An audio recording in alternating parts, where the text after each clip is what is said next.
Assembly Chamber. Sound.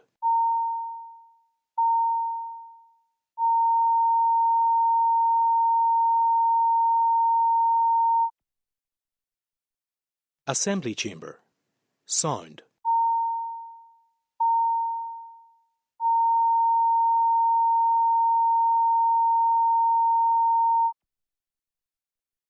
Assembly Chamber. Sound.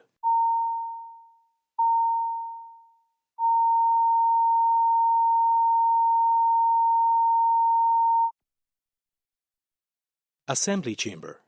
Sound.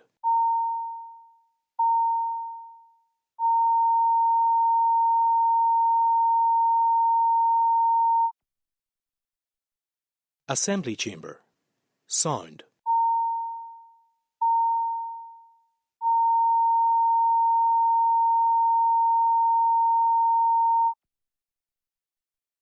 Assembly Chamber. Sound.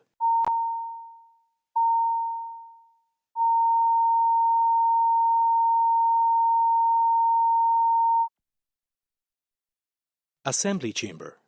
Sound.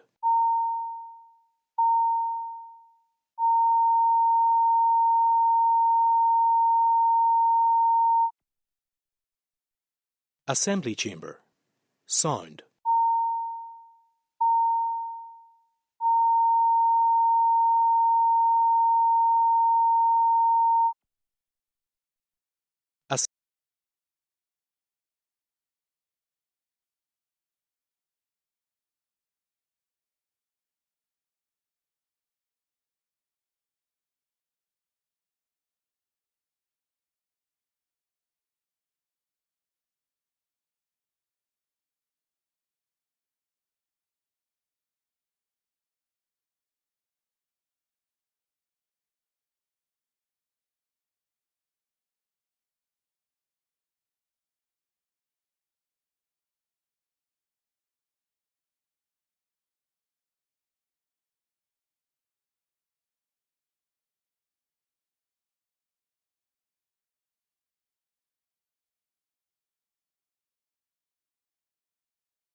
In response to the Chair's comments just before we broke for lunch, the matters raised by the umbrella group for the mobile phone industries were the same issues raised with me by Vodafone UK when I met them, and we had an opportunity to discuss those.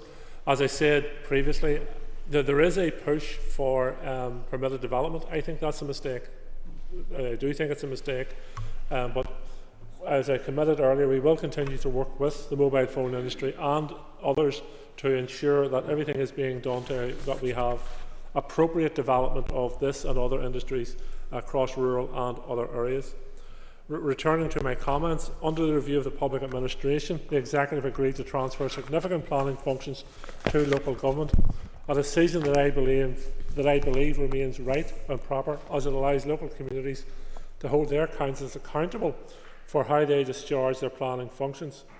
Councils, as individual sovereign political authorities, therefore have a hugely important leadership role in delivering the main operational aspects of the system.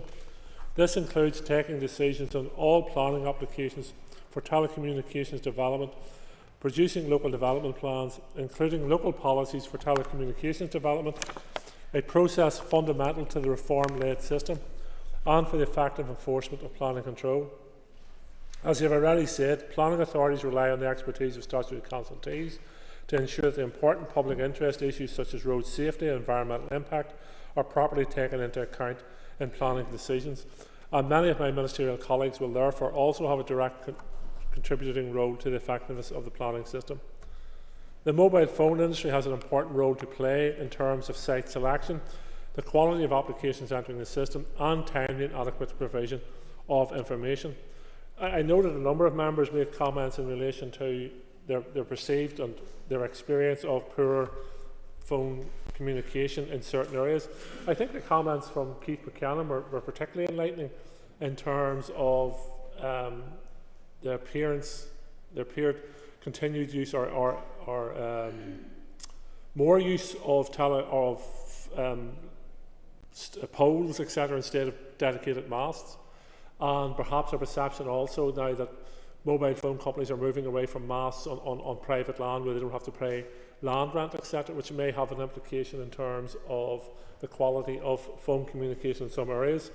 It also has to be said that communications companies are individual companies in their own right, and they'll make commercial decisions which they believe to be best in the interest of their own company. In terms of also applications for individual masts rather than shared masts, and a certain concern was raised with that as well. There is an onus or certainly a belief that there should be more sharing of masts among these companies, which means that they don't have the same amount of infrastructure spread across our countryside as well. And where there are already existing telecommunications masts, we do have permitted development where changes can be made without the necessity for a fresh planning application as well. Okay, so just in conclusion, as I've said, I have already mentioned that my officials are involved in the DFA-led barrier busting task force. I have listened to members' concerns with the failure of that group to meet on a more regular basis. I will play my part to ensure that the group does meet on a more regular basis, and the issues that do impact in relation to either the applicant or communities are fully addressed and lessons are learned, and where there are required changes to be made, that I will drive those changes forward to ensure that we do have a modern telecommunication system in line with the principles of our modern planning policies and principles. Okay, thank you. Thank you very much indeed, Minister. And I call on Anya Murphy to wind on the amendment, and Anya, you've got to 5 minutes. Gurmiagat last can Collier, and as I wind on the amendment, I would like to thank the members opposite for bringing this motion to the floor today. And as we have heard throughout the debate, the need for better connectivity in rural areas is absolutely vital. I also want to take this opportunity to highlight the importance of our rural communities, and I know many of you in the Chamber have heard me wax lyrical over the last number of months in relation to rural communities. They are sewn into the very fabric of our society. Access to services is more difficult in these areas, and a perfect example of this is the lack of access to proper mobile coverage.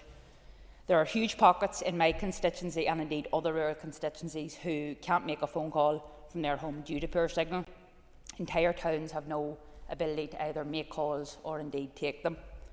Rural communities have a proud history of entrepreneurship, from farmers to craft producers, manufacturers to tourism operators. To expand, compete and strive, rural businesses require access to high-quality mobile coverage. Expanding mobile coverage in our rural areas will bring local businesses onto the global marketplace, ensuring that rural businesses can continue to drive our local economies. Addressing this will also play a factor in addressing regional imbalance, and I welcome some of the steps that have taken place in relation to the rollout of fibre optic broadband and the commencement of Project Gigabit to capture these properties who are unfortunately not included in the initial rollout.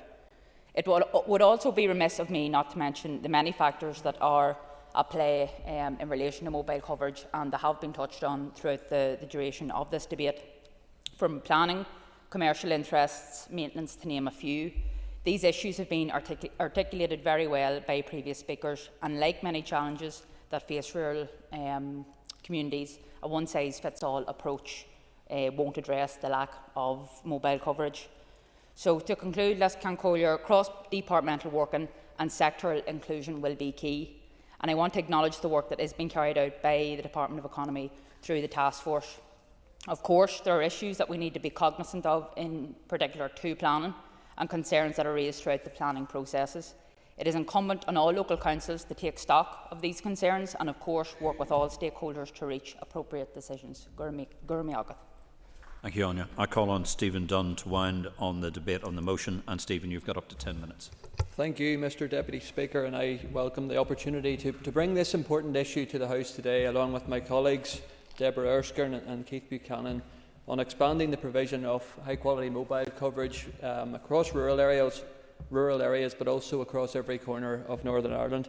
And I think we have had a useful and productive debate, and I think there has been a clear recognition and a signal as well, pardon the pun, from across the House that we do need to see further progress on improving high-quality mobile coverage. And we do thank the Minister for taking the time to be in the chamber today. And we have seen real progress in the rollout of ensuring our country is more digitally connected.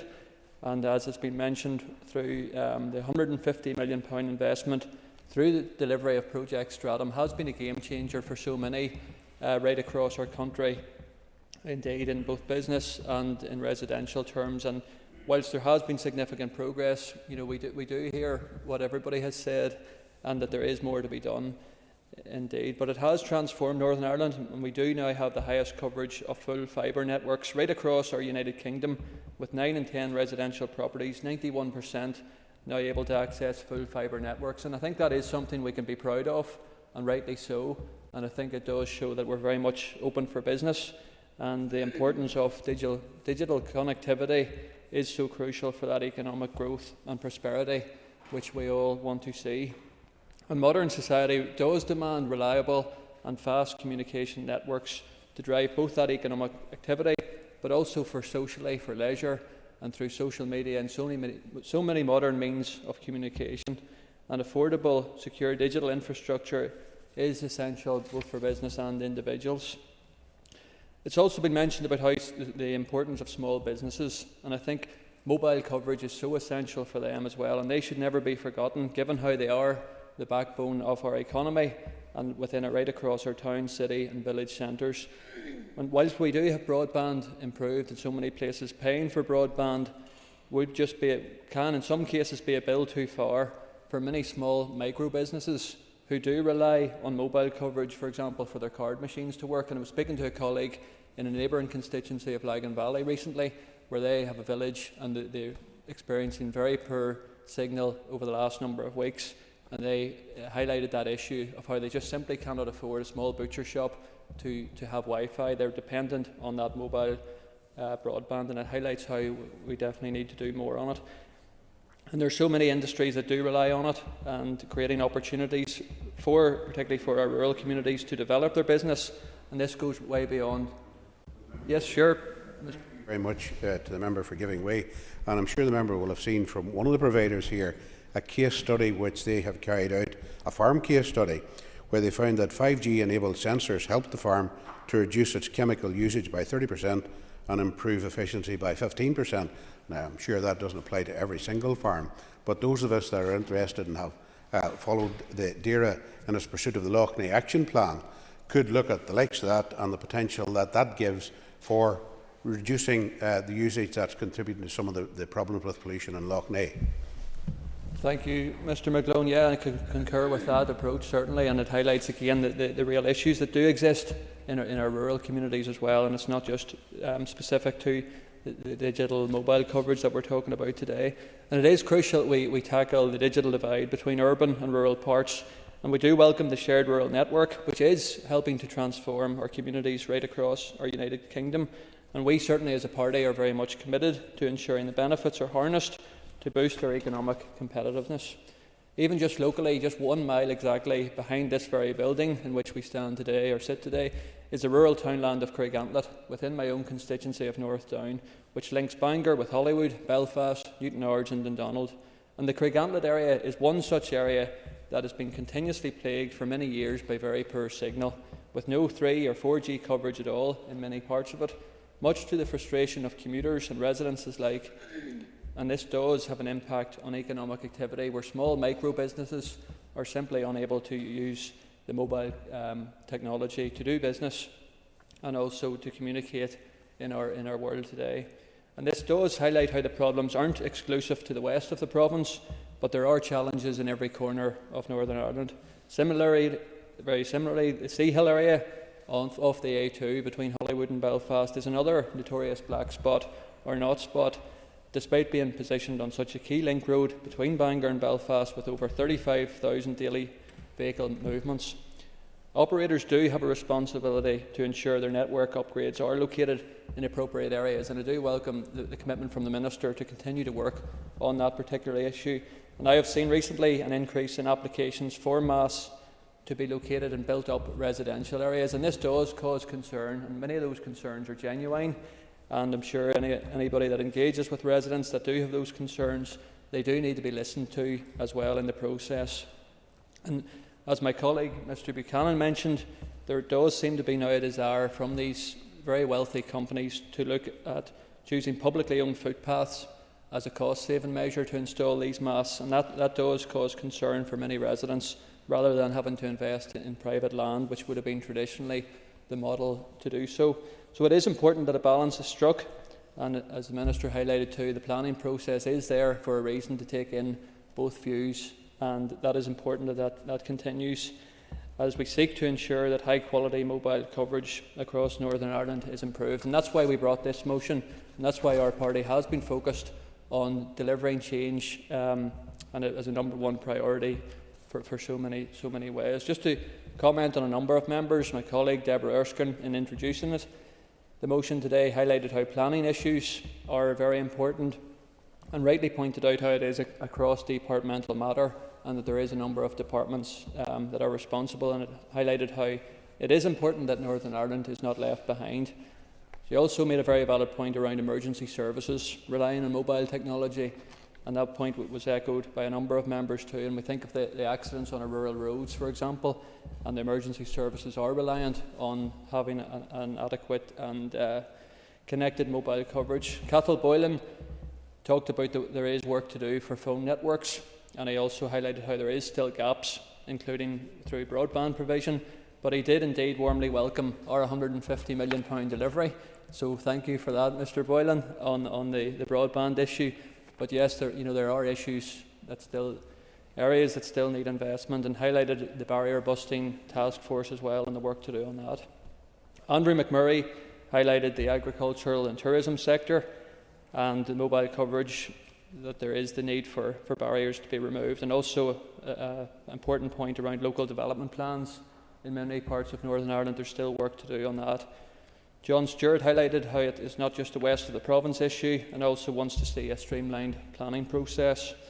Mark Durkin highlighted particularly the North West, still many not spots, and he also talked about how he doesn't like to see tit-for-tat motions coming forward, and we may now see less SDLP motions coming forward from now on, given that that's his policy. But we maybe do welcome that. But he did talk about hybrid working and the importance of caring and disabilities as well. And I think those are points that can be lost as well, that it's not just for business, but it is about caring responsibilities and disabilities as well. Linda Dillon mentioned about some areas in Mid-Ulster and the balance between infrastructure and residents' concerns as well. My colleague Keith Buchanan also highlighted about Mid-Ulster and the importance of accessing GPs and hospitals as well, and about site sharing. That is something that could be built upon as well. Justin McNulty talked about the subgroup and the need for better communications. Peter McReynolds talked about the impact of 4G in rural areas and the need to work together to improve our planning process, and I think that's something that we can all buy into.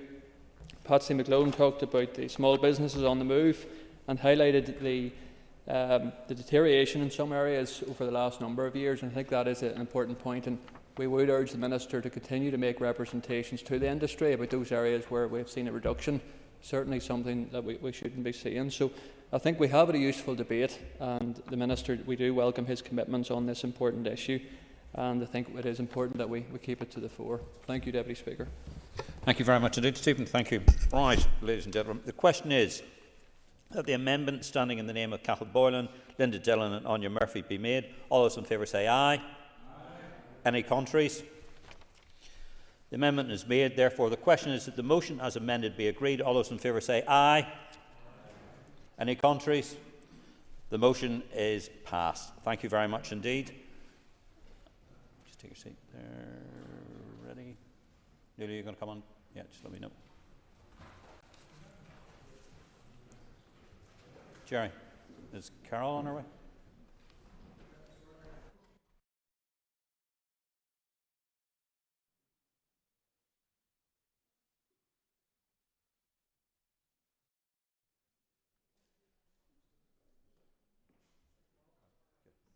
Ah, good. Okay.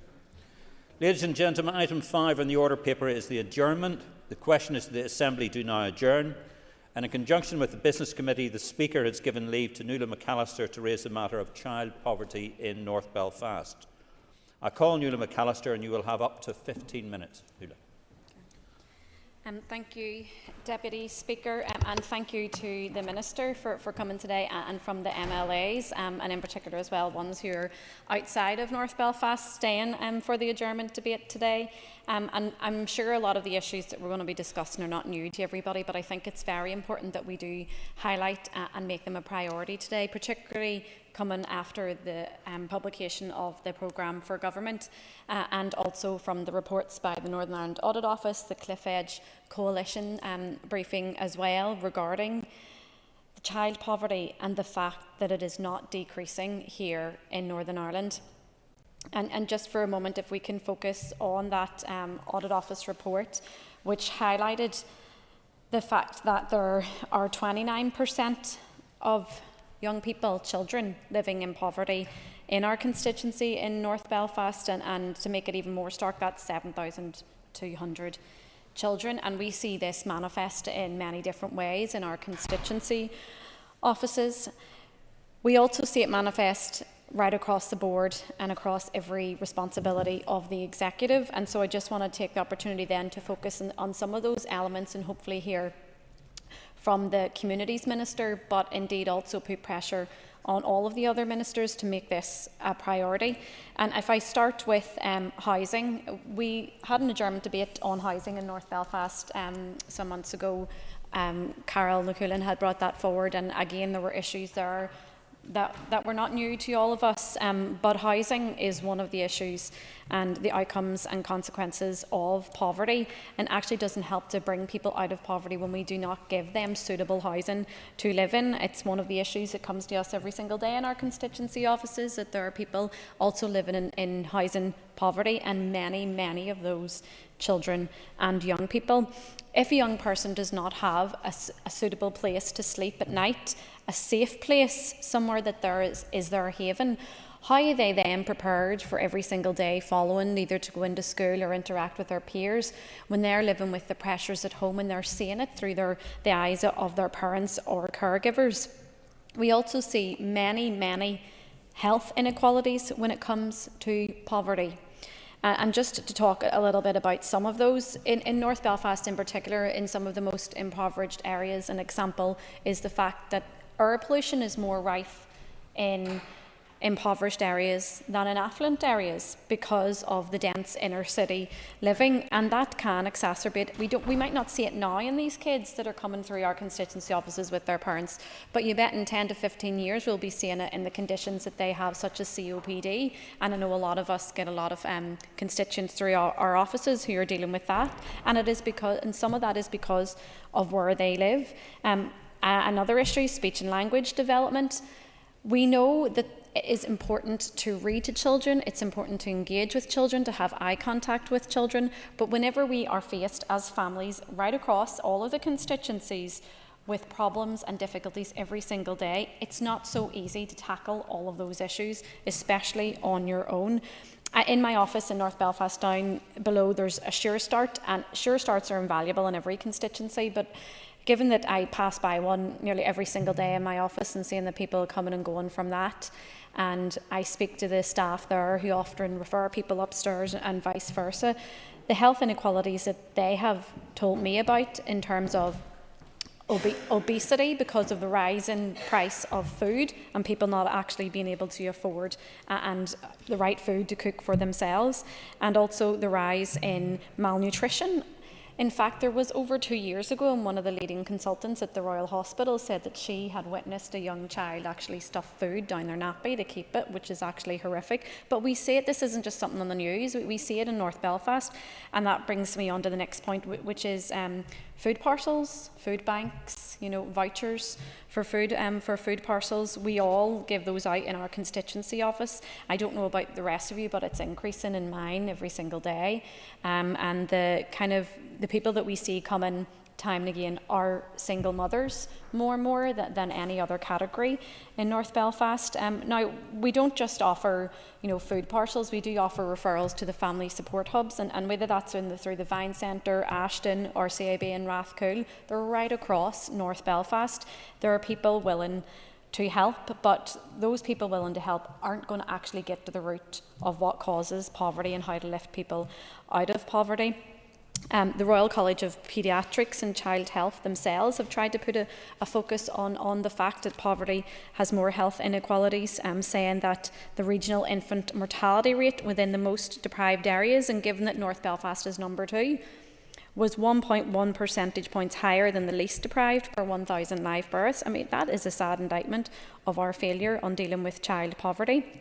And the Department for Communities, the Minister's own department, Poverty and Income Inequality report said that the percentage of children living in relative poverty in 22-23 was 24% compared to 18% in 21-22. So it would be interesting to see if the department has statistics that further drill down to each of the constituencies, and know that there is obviously the Audit Office report, the Cliff Edge Coalition's briefing that have those statistics, but it's important that we do collect that data because it actually informs our policies moving forward. I've talked about housing and I've talked about health, but actually education also has a role to play too. I know that many of us get contact from people within our constituencies not able to actually access free school meals. How somebody's not able to access free school meals nowadays is beyond me, but it's because they weren't aware of it. They're not able to actually access the tools online at home, and so having to come into the likes of constituency offices to do that is really sad. But we do it every single day because it's absolutely important that everyone gets the help that they deserve and the help that they absolutely need, because the safety net is and should be there. I said it isn't just a single department issue. I know we have the Communities Minister here, but talking about social services as well, 1 in 20 people in the waterworks ward in North Belfast, 1 in 20 young people are under the care of the state. That's 1 in 20 people, and if you think about it, a classroom has 30 children. Some have 20 if it's divided amongst 2 children. But that's at least a child in every one of those classrooms in that DEA, or in that ward that has a child that's under the care of the state, and they are there a lot of those times because of poverty and their families not actually having the tools to be able to help themselves. Another one of those issues is mental health and addiction, another effect of poverty, and the fact that we do not have the right services to actually help people. So I am glad that the Minister's come today, but as I said, it's an education piece, it's a health piece, it's a justice piece as well, but most importantly, we need to ensure that the anti-poverty strategy is implemented right across the board, that we make it a priority, and we recognise that all of the funds through Sure Start, the Pathway Fund, Bright Start, Toy Box and other schemes that are so important get the recognition that they deserve, but also the investment that is rightly needed. And sometimes the investment doesn't necessarily mean more money, it means more awareness of what you're able to actually access.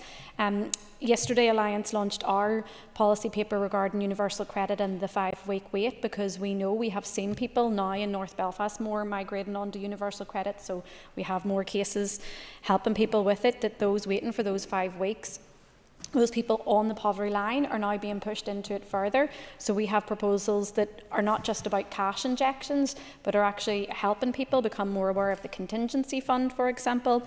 But let's face it as well, the benefit cap, the 2-child cap and tax credit, like it needs to go. Like the government has a role to play.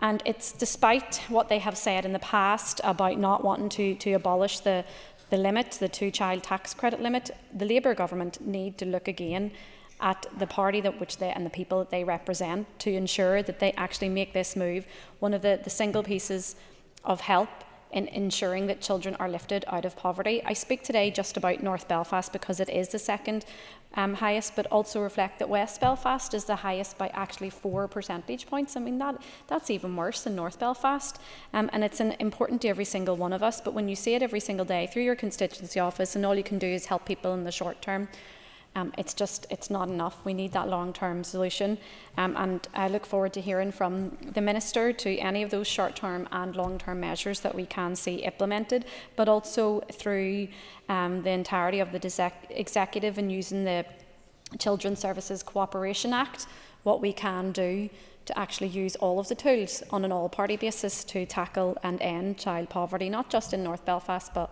in every single constituency. Thank you. Thank you very much indeed, Nuala. All other members from the constituency will have 6 minutes. All other members will have 5 minutes. And can I call on Carol Naculian first, please? Thank you, Carol. Gurmi Agat, Las Cancolia, and thank you, Nuala, for bringing this forward for an adjournment debate. Nuala and both myself and I'm sure other speakers will say that providing an anti-poverty strategy and a resolution is a cross-departmental issue, and it absolutely is. DFC are certainly taking the lead on it, but even if you look back to as far back as the Good Friday Agreement, half of us in this room probably won't remember it, but there was a section in it about bringing forward an anti-poverty strategy, so it's another outstanding commitment that we've been waiting on. And certainly successive British governments, and this current British government is certainly would appear to be following on in the footsteps of their Tory partners. But certainly the announcements around winter fuel payments, not scrapping the two-child rule, the benefit cap, all the rest just doesn't augur well for people who are living in already challenging circumstances. In North Belfast, and Nuala's pointed this out in terms of West, and it's Sinead's here from Derry, but these constituencies have remained persistently high within the top 10% of the most deprived, and it is going to take an all-government, all-executive approach to eradicating poverty. But just in our own constituency of North Belfast, 5th is New Lodge number 1, 7th is Crumlin number 2, 9th is Ardoy number 3, 14th is the New Lodge number 2, 15 is New Lodge number 3, 19 Dunkirk number 1, and 21 at Waterworks 1, and it is a depressing read. For us, we do have if the Minister, and hopefully the Minister will be bringing forward the strategy soon under the social and inclusion strategies, and I look forward to hearing what he has to say today. But certainly the cost of living has been certainly discussed in this and other chambers right across the board, and that has been incrementally increasing, certainly from 2018, and 6 years later, it's not getting any easier, and wages haven't been up. So, and then the migrations from different benefits, and the 5-week waits, and having to rely on food banks in addition to, perhaps loans as part of the UC is actually pushing people into poverty. I think the humiliation of poverty is something that is long-lasting. I remember growing up in a house where most of the women worked because men couldn't get jobs. And I'm not being political as such, but there were very few jobs for people like my father, a skilled engineer, because he was a Catholic. And that was a fact when we were growing up, and he had to go elsewhere to work, and he did. But, I remember getting what we had then, a blue dinner ticket for access to free school meals. And I remember feeling embarrassed standing beside people who had a pink or a green dinner ticket because I knew that the stigma of poverty was there. And I also, had, like many of my friends and people grew up with, that became a way of life. The thing for us is, and Nuala's mentioned this, and it's something that we're all completely passionate about certain aspects.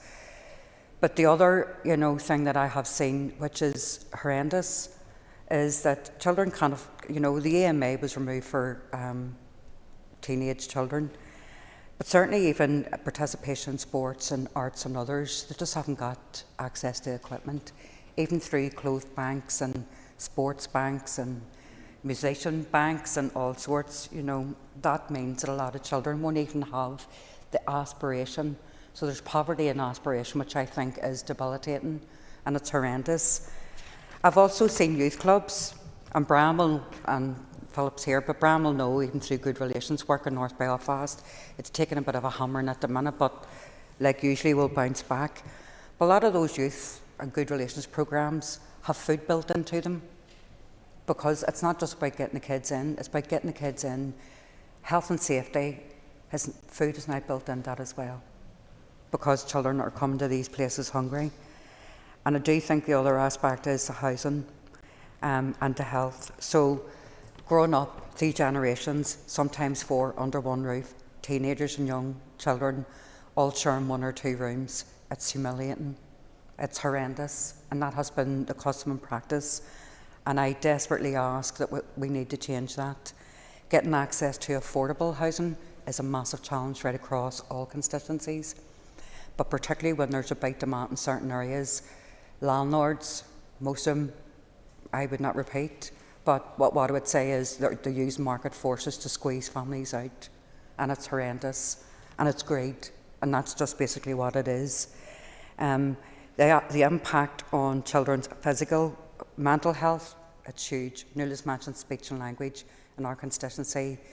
The waiting list to get children assessed for autism, to get access to speech and language, to get access to dentists, the oral dental health is horrendous, it's not there. Childhood obesity, and also in terms of the number of children who are either on individual education plans. Carol, can I bring your remarks to while close, waiting please? diagnoses. The issue is this isn't just your responsibility, but you have the privilege of bringing something forward, and we look forward to hearing what you have to say. Thank you, Carol. Could I call on Brian Kingston, please? Mr Deputy Speaker, and I thank Nuala McAllister for bringing this motion to the floor of the Assembly. As she referenced, the Public Accounts Committee did conduct an inquiry into child poverty in Northern Ireland, with the Audit Office publishing the report in March this year. This report stated that the percentage of children in Northern Ireland living in relative poverty is 18%, and with 8% living in persistent poverty for at least 3 of the last 4 years. But we do note also, as referenced, the Cliff Edge Coalition submitted a briefing to the Public Accounts Committee which stated that the number of children in North Belfast living in poverty is 29%, and that being the 2nd highest constituency in Northern Ireland after West Belfast. We are aware of the welfare benefits issues relating to this, and we've had debates on these matters, the two-child limit for those claiming child tax credit and universal credit, and the overall benefit cap. And we've had those debates about whether the Assembly can mitigate and compensate for those decisions made by government at Westminster, but we do not have the welfare benefits budget that is retained at Westminster, and to mitigate for those benefit restrictions would cost tens and hundreds of millions of pounds from the departmental budgets for public services in Northern Ireland. And not surprisingly, no minister is saying they could offer such spare finance. There are, of course, many initiatives seeking to address disadvantage, to reduce poverty, to promote personal development and community development in North Belfast, and to assist people to move out of poverty. As others have said, this is a multifaceted issue, and it requires action from all departments in association with the voluntary and community sector and the private sector.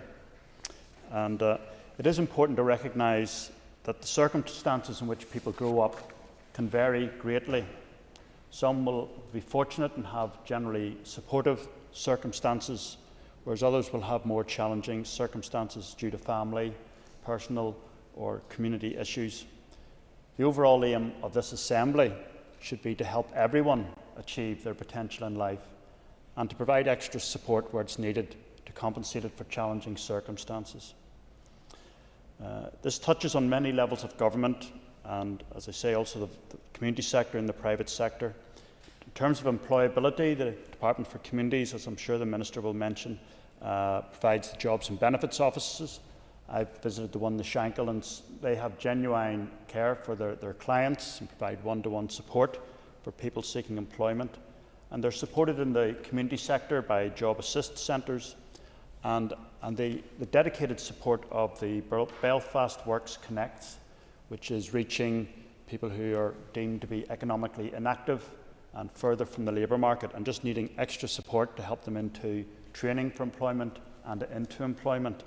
And we all share in the concern for the shared prosperity funding ending at the end of this year that we want to see extended and renewed long term. Also relevant are many of the family support services, again under health and education, social services, at a community level, projects like integrated services for children and young people, again supporting family with additional challenge, and also in early years and Sure Start for those essential early years in a child's education. We recognise the dedication of staff and teachers in our nurseries and primary schools, also special needs provision with the opening of Harberton North, and also units in many mainstream schools now providing for special education needs. At post-primary level, 11 schools in North Belfast participating in the area learning community, and also Belfast Metropolitan College with a focus on helping people to achieve their potential in life. And in fairness, both universities, Ulster and Queen's, do have a renewed focus on community outreach and improving accessibility to higher level education, which we all will want to work with them on. In the Department for Communities, of course, neighbourhood renewal is working in the 10% most disadvantaged areas, and all of us as North Belfast reps will be working with our neighbourhood renewal partnerships and supporting the desire now for a North Belfast community partnership. Housing, as has been mentioned, a massive issue. Met at lunchtime there in the APG on homelessness with Gráinne Long, Housing Executive, Chief Executive, highlighting just the shortage of emergency accommodation and social accommodation. That presentations for homelessness have increased by 7.3% in Belfast over the last year alone. Under the Executive Office, support for the Social Investment Fund, urban villages. Again, my time is running out, so to briefly mention, Department of Justice, their support for interface work, inter-community work, which is a particularly acute issue at times in North Belfast. Department for Economy, the importance of developing industrial land for employment purposes, and also importantly working with the private sector to encourage creation of good jobs and new jobs, and recognising many companies care about their corporate social responsibility. And of course the essential work of our voluntary and community sector groups, our City Council, their support for community development, employment agencies, leisure and exercise spaces, and Department for Infrastructure and DAERA. Could the member bring his remarks to a close? The important work of providing a positive local environment and public realm. So this issue of improving people's opportunities in life, addressing child poverty and poverty generally, crosses so many sectors of government, and is one that we will all continue to work on. Thank you. Thank you, Brian. Jerry Carley. And I also want to thank Neil for bringing this important issue to our attention again. North Belfast uses the term staggering. This statistic of 29% of children are living in poverty, as reported by the End Child Poverty Coalition, based on research from Loughborough University. In the north, over 20% of children across all the constituencies experience poverty. Several factors contribute to child poverty, as we know, including high housing, which has been mentioned a number of times here, the shortage of available housing, and restrictive policies like the 2-child limit on benefits. This policy alone affects over 45,000 children here, pushing larger families into economic hardship. The growing housing crisis compounds these challenges, with over 47,000 applicants on the housing waiting list on March this year. This shortage is driving families into unsuitable temporary accommodations such as B&Bs and expensive private rentals, which place financial strain on families, deepening their poverty and widening social inequalities. The lack of stable housing also impacts mental health, particularly for children who face the anxiety and stress of frequent relocations and overcrowded living conditions. These circumstances not only hinder children's access to education, but also prevent access to essential healthcare services, perpetuating a vicious cycle of poverty and poor social outcomes. Secure housing is foundational to improving living standards and combating poverty. For children, poverty leads to a higher prevalence of chronic conditions like asthma, obesity, malnutrition. Studies consistently show that children who live in poverty are more likely to face developmental delays and mental health issues such as anxiety and depression. Poor housing conditions such as dampness and mould further worsen respiratory illnesses like asthma. The intersection of poverty, housing insecurity and chronic illness in North Belfast underscores the urgent need for comprehensive solutions. Addressing these interconnected issues must be a priority for various executive departments, as a number of people have said here, to ensure that vulnerable families have the opportunity to escape the cycle of poverty, improve their health and secure a brighter future. Key to this is the anti-poverty strategy, and I take this opportunity to urge the Minister, as others have, for communities as the lead department to bring the strategy forward as a matter of urgency and to ensure that it is not only effective but sustainable as well. This will require buy-in from all ministers, both in terms of joined-up approach to policy development and, importantly, in terms of resources. The Economy Minister, Conor Murphy, is moving to give our young people the skills, training and opportunities to reach their full potential. This can be achieved by addressing long-standing regional imbalances, investing in our communities and ensuring that employment opportunities pay a real living wage to help raise living standards. Each of these issues are covered within Conor Murphy's economic vision, and since taking office it is clear that it is a priority for the Minister to deliver positive change for workers and families.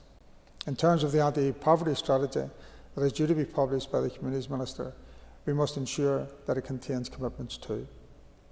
The anti-poverty strategy must tackle the widening gap between people's incomes and the cost of living, which has been exacerbated not only by the ongoing cost of living crisis, but also by years of cuts and the gutting out of our public services by the British government.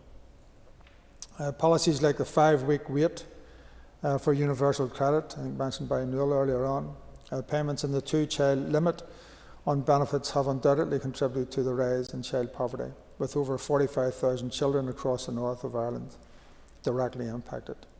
It's imperative that we challenge these harmful policies as the British government's cuts to social support and underfunding through the Black Grant formula are deepening poverty. The First and Deputy First Ministers and the Finance Minister are pushing the British government to provide increased resources for the Executive to be able to properly fund our public services. Ensuring people have access to advice is essential, particularly during transitional periods and when managing debt. I would like to pay tribute to the incredible work done by organisations in my own constituency, such as the Ardon Association, the Wolf Hill Centre and Tarish Jack, and a number of other organisations were mentioned here, so forgive me for not having the full list, but they all do very hard work and very important work. So I urge the Minister to ensure that the anti-poverty strategy is bold and forward-thinking. While lifting individuals and families above the poverty line it is an essential step, it is equally important to focus on fostering economic growth and creating opportunities that help break the cycle of intergenerational poverty. Thank you, Jerry. I call on Robbie Butler, and you have 5 minutes. Thank you, Deputy Speaker, for the opportunity, and I thank Nuala McAllister for bringing the motion. It's a really important motion. I'm not going to speak from notes, I'm genuinely going to speak from my heart on this issue, because poverty is something that we've debated in this chamber since I started in 2016. And when you think that we live in perhaps the 5th biggest economy in the world, it's ridiculous in 2024 that we have pockets in this country, given the geographical size of it, we're not very big, where we see young people at birth, pre-birth and through their early lives faced with inequalities that should not exist in this society. Poverty has many and diverse but strange bedfellows, unfortunately. If you're born into poverty, your life expectancy is already reduced. I speak from the position of having family who live in West Belfast, which obviously borders Lisburn and Castlereagh, Lagan Valley and North Belfast. So that family that I have, and I share the name with, they are the Butlers in Highfield in Belfast, but statistically, because I live in Lisburn and Lagan Valley, I'm expected to live somewhere between 10 and 11, maybe 13 years longer. I hope that's not the case. But it's ridiculous. Absolutely. It's like a postcode lottery. And it's wrong. It really is wrong. And I noted in the programme for government, and I'm glad we have a programme for government, really am. No critiques for the content, but certainly some critique for the omissions, perhaps. And I suppose our executive office can be forgiven for that, because we had a compressed time frame to put it together, so we had to list a number of priorities that we're going to tackle.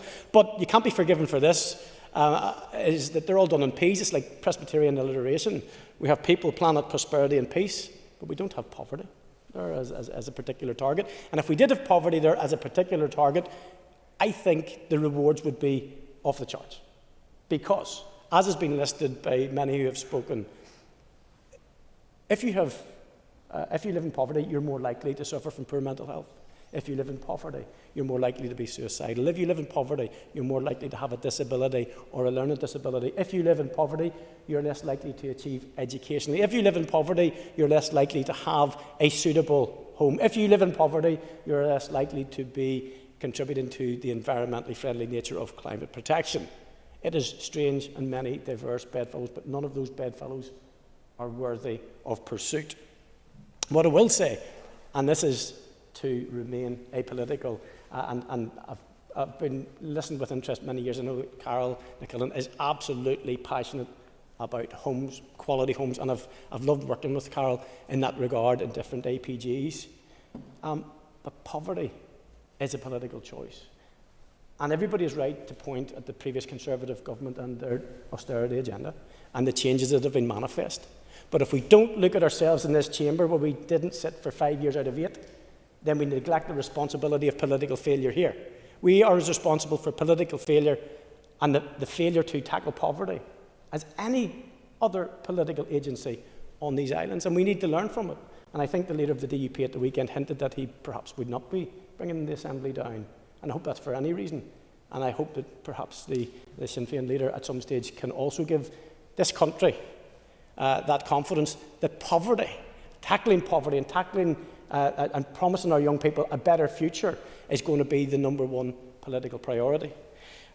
Last night there was an all-party group on political engagement for young people, and the topic that they came to speak to us about last night was housing and homes and quality homes, and every speaker so far has touched on that issue and that matter, and that would tell me that our young people today who are suffering the burden of poverty and the inequity and inequality in terms of suitable accommodation are seeing that as a really pressing priority for this government. We have only 2.5 years left, Mr Deputy Speaker, to get on the rails, and I accept, and we all will accept, that ending poverty has to be our political aim, and it's going to take time, but it is going to take political stability. It is going to take a political will, and it is going to take a singular purpose for everybody in this chamber. So I hope at the end of this debate, and I'm sure we'll all agree in the sense of direction, but I hope if anybody's listening, perhaps we can get that piece where we can keep things on the rails in this chamber and we can deliver for the people of Northern Ireland. Thank you. Thank you, Robbie. Colin Philip Brett. Mr Deputy Speaker, and can I apologise for not being here for the entirety of the debate. I just had some committee commitments that I couldn't miss. Mr Deputy Speaker, North Belfast usually gets a reputation of a place where their political representatives disagree, where their political representatives have different ideals, and where their political representatives don't share a common goal. Although I missed much of the important contributions made by the members opposite and other speakers, I can guarantee you that the same things that they raised are the exact same issues that I plan to raise, because these are the issues that are dealt with by our communities and in our constituency offices on a daily basis.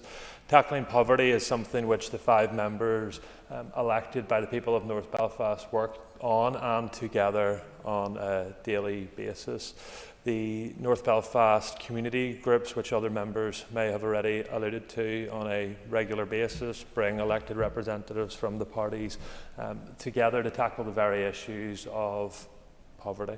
We come together to discuss the collective ambitions and issues being faced by those that we are honoured to represent, and be that those who live in Taggers Bay, the New Lodge, Rathkill, Glengormley, anywhere in between.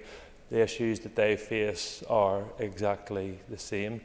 But I do want to, Mr Deputy Speaker, with your indulgence, just highlight a number of things.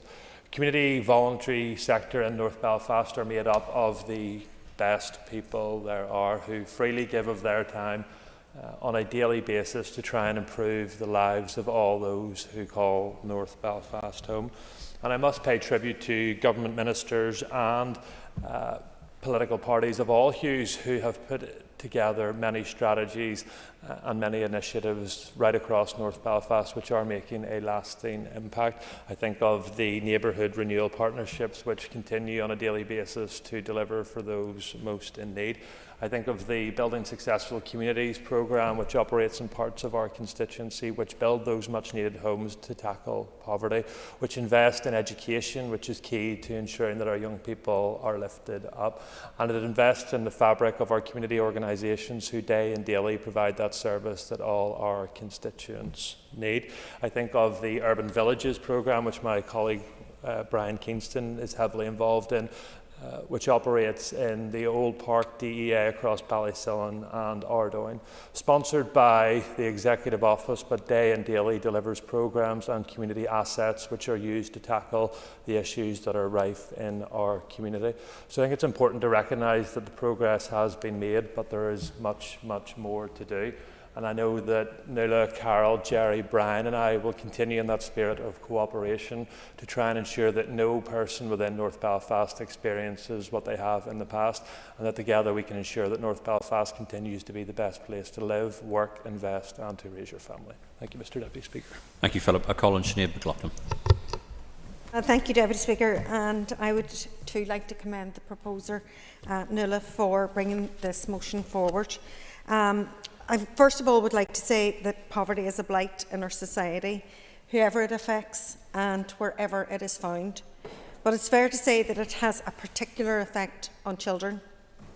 We know that the first 1,000 days of a child's life are absolutely crucial for the cognitive and emotional development, and this has been very powerfully and passionately spoken to by every contributor that has spoken today. And that poverty too stifles life chances before they've even had a chance, sets children back from the very start of their very young lives, and traps the next generation into a vicious cycle of intergenerational poverty that repeats and repeats and repeats. It's also right to say that North Belfast is plagued by poverty more than most areas in the north. Like the member from North Belfast and the other members from North Belfast here, I too come from a constituency that is plagued by poverty. And I think it's fair to say that the members in this chamber from North Belfast and those actually from West Belfast and my constituency know all too well the debilitating impact of poverty in our constituency. And that's why I talk so much about regional balance. That regional balance is often not, as some people would say, between the whole of Belfast and the whole of Derry. It's the difference between the richest areas, concentrated geographically, and the poorest areas. Sometimes I'm asked what that imbalance actually looks like in terms of poverty, and child poverty in particular. For me, it looks like poor children who are 4 times more likely to develop mental health by the age of 11. It looks like a gap in healthy life expectancy of up to 15 years between the most and least deprived areas, as Robbie set out earlier. It looks like 24% rate of GCSE attainment gap for children receiving free school meals. The members from those most poorest areas, quite often North and West Belfast and Derry, can all be charged with raising our constituencies every single chance we get. And that is not just because we love our cities and the places that we're from, but it's because they require intervention.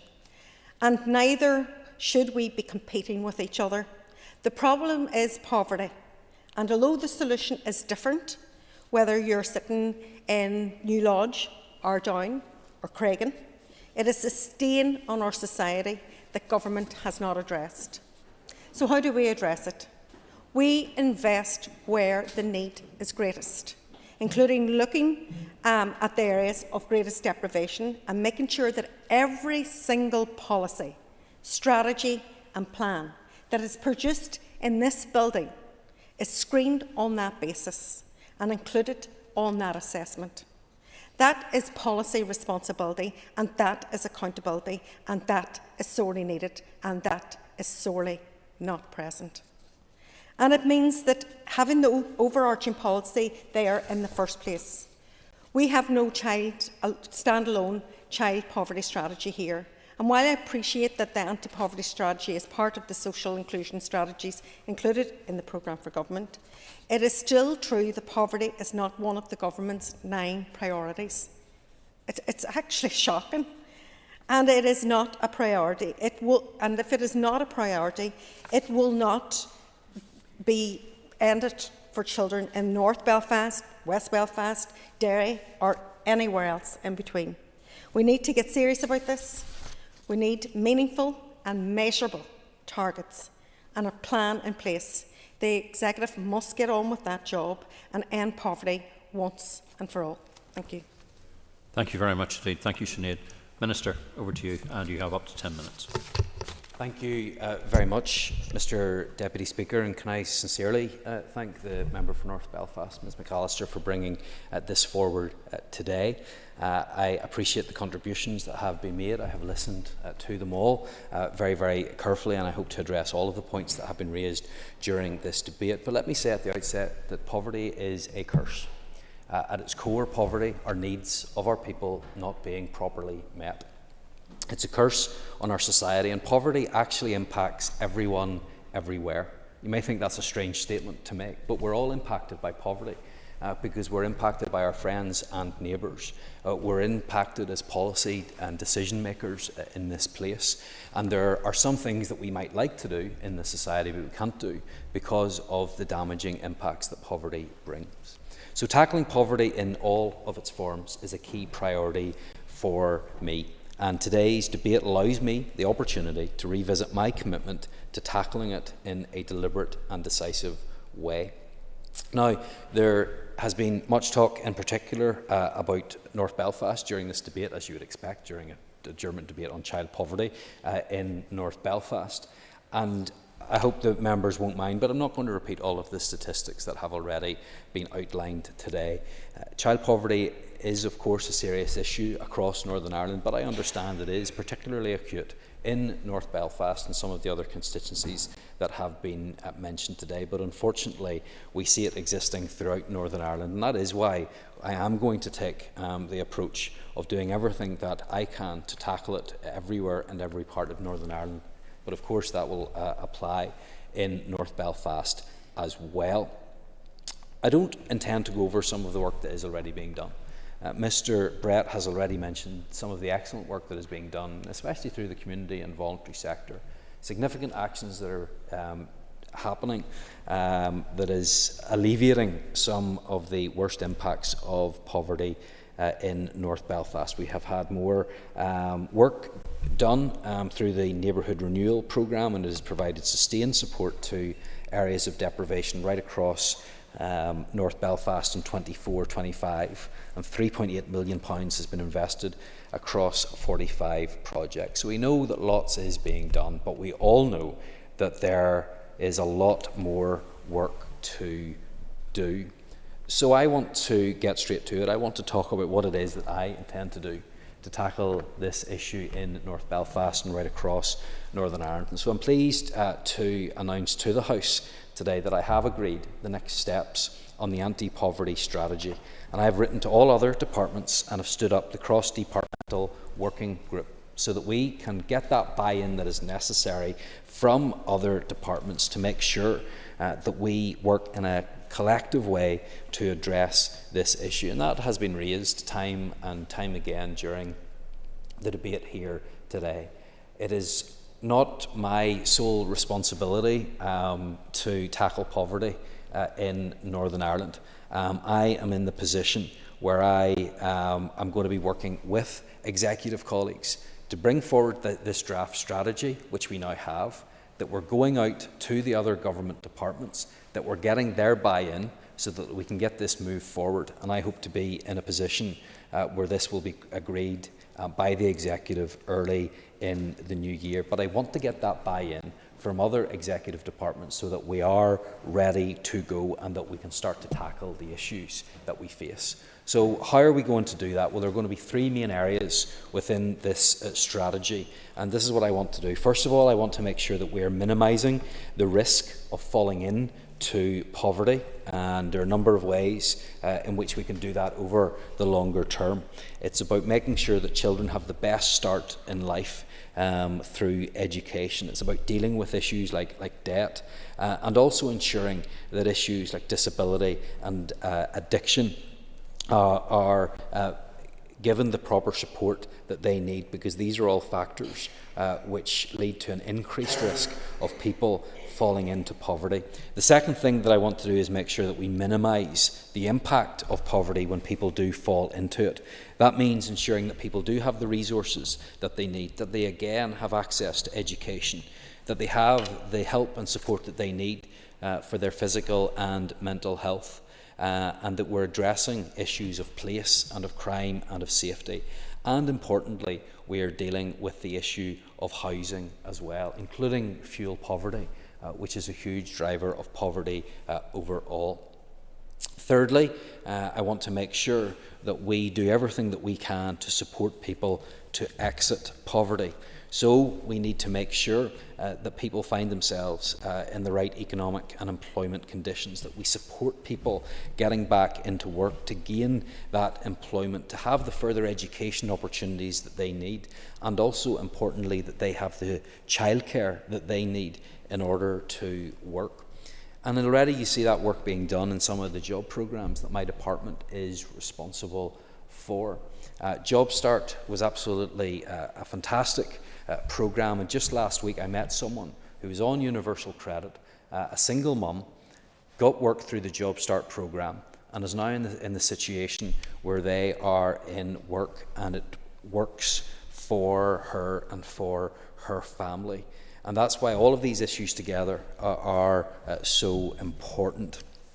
So I think it is right that we look at this as a whole system approach, an all of government approach, and we do everything that we can to minimise the risk of falling into poverty, minimise the impact of that, and help people to exit poverty as well. Those are going to be the three pillars of the anti-poverty strategy. We have actions that we would like to see developed, and now we're trying to make sure that we get that buy-in from other government departments so that we can push this along. I know how long it is that people have been waiting for this strategy, as Carol McCullen had pointed out, since the Northern Ireland Act was put in place, and I'm determined that we will deliver on that, and I hope members will see that this is the way forward for us to tackle poverty overall. And when we think of child poverty, you can't separate that from poverty in general. Poverty doesn't happen in isolation to children. It happens to families, and it happens to those in the wider communities, and it's right that we are taking this approach, and I'll be happy to discuss it further with other members as we make progress on it. I want to address some of the issues that have been raised, though I hope I have done already, and you will have seen the commitment that I have to addressing this issue. But there are some issues that came up time and time again. First of all, that this is going to require cross-departmental working. It's not solely the responsibility of any one department, but there are a number of things that we need to do. I've heard different members talk about the importance of education and the poverty of aspiration. I absolutely believe that education is the key to keeping people out of poverty. And we need to make sure that that is an absolute focus and priority for us, and that's what I intend to do through this strategy, is to put that focus on childhood education and lifelong learning as well. We've also touched briefly already on the issue of housing, and that's of fundamental importance. How can you get the good education that you need if you're in temporary accommodation and you're constantly moving around? How can you get the jobs that are good, that will sustain you and your family, if you don't have the necessary skills? and it's exceptionally important that those issues are addressed, and as you can see, they all tie in to each other as well. So I think those are the keys to tackling poverty, which is why I do take exception with comments from Robbie Butler and from Sinead McLaughlin. Poverty is not at all left out of the programme for government. Now, of course, there's a consultation that is going on, and maybe the member will respond to that and say that she wants it to be spelt out far more clearly. But look at some of the priorities that we have within the programme for government. Housing is a priority, which we've said is key to tackling poverty. Healthcare is a priority, and we have said that that is key to tackling poverty. Education is a priority for us, and it's key to tackling poverty. Good jobs are a priority, and they're key to tackling poverty. So all of the things that we are trying to do will contribute to tackling that issue, which has plagued so many areas across Northern Ireland and North Belfast in particular. So I think it's wrong to say that anti-poverty isn't there in the strategy. Of course, it is one of our priorities. Mr. Deputy Speaker, my time is coming to an end, but I hope that in the short period of time that I have had, members can see my commitment to dealing with this issue, that we're going to put a strategy in place. It's going to deal with all of the key stages, and I hope we will end up with better outcomes for people right across Northern Ireland. Mr. Deputy Speaker, thank you. Thank you, Minister, and I thank Mr McAllister for bringing this adjournment debate to the Assembly. Ladies and gentlemen, the Assembly is adjourned. The Assembly is adjourned. Thank you.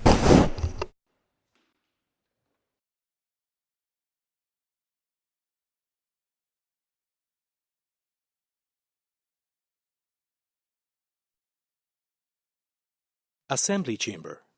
Sound.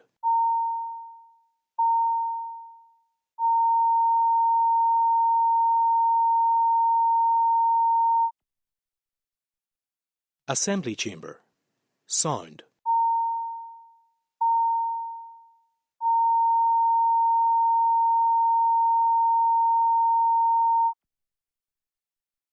Assembly Chamber. Sound.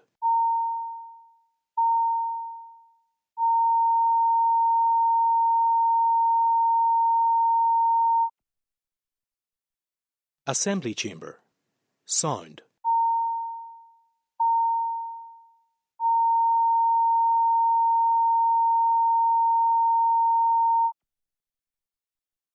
Assembly Chamber. Sound.